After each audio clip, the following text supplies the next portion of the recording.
62. Our Doxology. Chalcedon Position Paper number 107, March 1989. We are very clearly told in Acts chapter 6 verse 7 that, in the earliest days of the Church, the Word of God increased, and the number of disciples multiplied in Jerusalem greatly, and a great company of the priests were obedient to the faith. The religious control of Judea was firmly in the hands of Rome through collaborators. As a result, men of faith were routinely shelved by Rome and the Sanhedrin in favour of pragmatic men. The goal of these pragmatists was freedom for Judea, but, meanwhile, an astute policy of resistance and compromise prevailed. Until the Jewish-Roman War of AD 66 to 70, the Roman and Jewish leadership maintained an uneasy alliance. The Christians, with their faith in Jesus Christ as the world's Messiah, and in terms of his Great Commission, Matthew chapter 28, verses 18 to 20, were outsiders to this situation. However many Jews they converted, and priests as well, the Judean goal was at odds with their purpose. Caiaphas, the high priest, had expressed clearly the national perspective. It is expedient for us that one man should die for the people, and that the whole nation perish not. John chapter 11, verse 50. In Judea, as well as throughout the Roman Empire, the Christian converts were largely Israelites. Dr. Jacob Judge, a brilliant Jewish Christian scholar, has described Judaism as believing in man's ability to save himself with help from God. Man only sins, but is not sinful. Man at birth is pure and sinless, not fallen. It is a religion of self-salvation whose essence is ethics. The covenant of God with man is never broken. Israel's suffering sufficiently warrant their redemption, regardless of repentance. Righteousness is not imputed, but attained. Hence, in Judaism and Christianity, we have two worlds diametrically opposed to each other. Jacob Judge, the Jewish people and Jesus Christ. Grand Rapids, Michigan, Baker Bookhouse, 1949, 1979, pages 264 to 286. It is easy to see why there was conflict between the two faiths. It was inescapable. The question is this: after the close of the New Testament era, was the conflict only an intellectual one, or did it continue to be one in which Jewish Christians were in charged emotional conflict against their unconverted brethren? Did Jewish conversions dwindle after the fall of Jerusalem, or did they continue? Were only the Ebionites and a few others left of Jewish Christianity, or did the conversions continue and the absorption into the world faith of Jewish Christians become an influence of note? Or was it only the Hellenic converts who then shaped the church?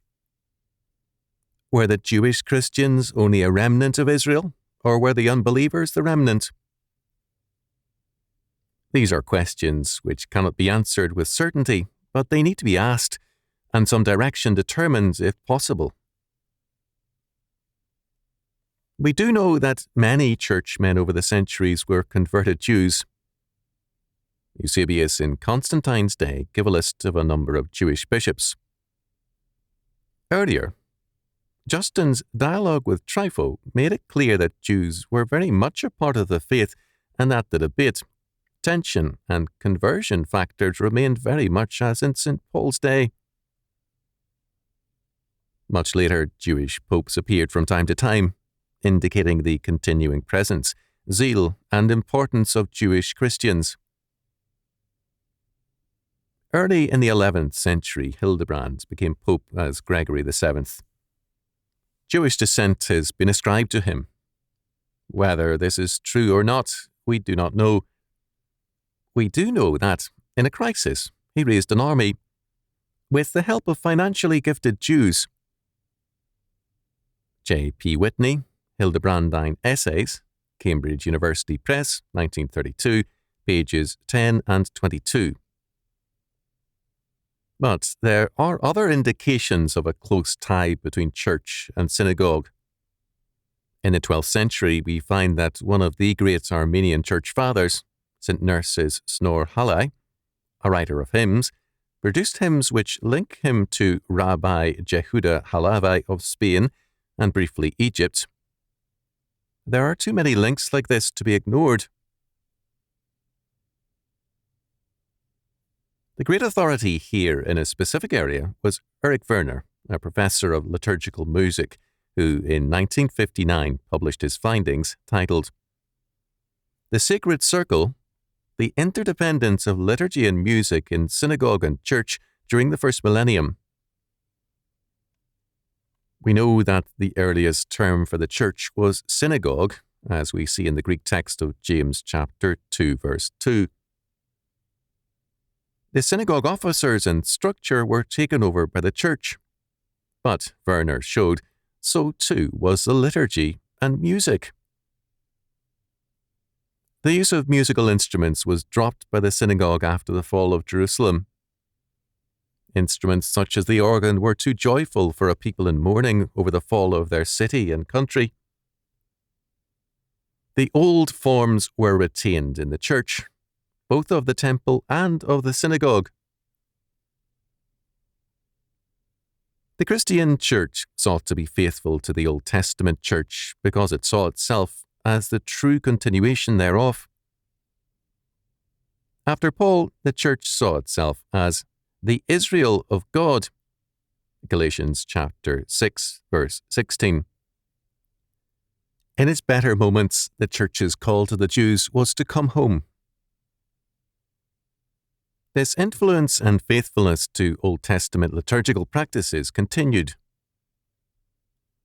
Thus, in the Reformation, a notable figure was John Emmanuel Tremellius, 1510 to 1580, a converted Jew who was born in Ferrara.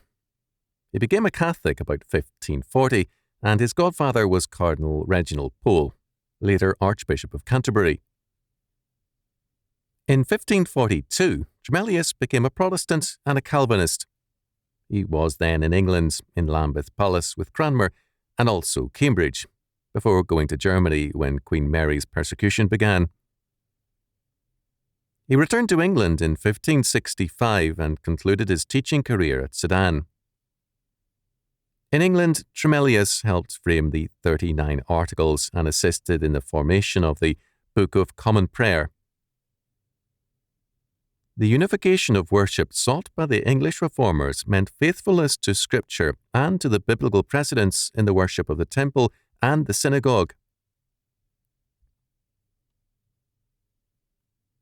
The ugly side of the relationship between church and synagogue is often told, that is, enforced baptisms, compulsory Jewish attendance at times to Christian preachings, and so on.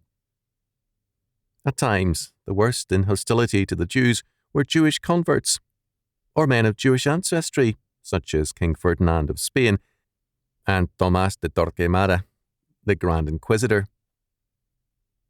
All the same, the come home motive was also very much a fact.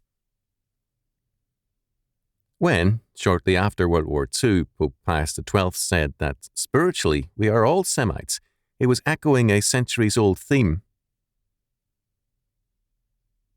The heretical influence of Marcion led to a division between the Old and New Testaments, to antinomianism, and to hostility to the Jews. As against this, there was always also a belief in the unity of Scripture, plus an insistence that faith without works is dead. Matthew chapter 7, verses 16 to 20, Romans chapter 3, verse 31, James chapter 2, verses 14 to 26, and an adherence to the Pauline hope and summons to come home. This aspect of church history is of more than academic interest. It is important to know how deep our roots are, that the church is the Israel of God, Galatians chapter 6, verse 16, and that our worship echoes that of Old Testament saints and is linked to the victorious song of the church triumphant, Revelation chapter 15, verse 3. In the early church, the Greek intellectuals expressed contempt for all music which did not follow the standards of classical Greek music. They were thus not congenial to the Christian, hence strongly Hebraic music.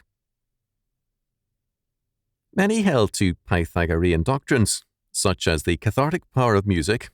This was the theory set forth in Mozart's The Magic Flute, a strongly Masonic opera.